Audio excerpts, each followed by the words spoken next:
The following message is transmitted at the request of the United States government and NASA. An unknown mysterious bright light that looks like a comet was seen impacting Earth at around in the Atlantic Ocean.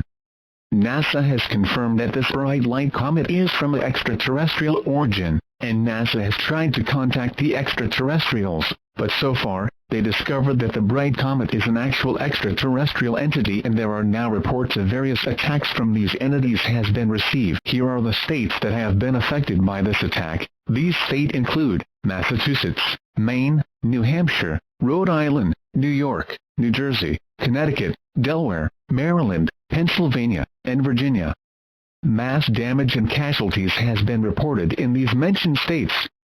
If you live in these mentioned states, you are strongly advised to do the following: hide in an underground shelter so the entities will not find you, bring food, water, clothing, and medical supplies. It has been shown that these entities are capable of having agility moves, fast speed, and fast combat skills. Whatever you do, do not get yourself caught by these entities. If you have been caught, you are screwed.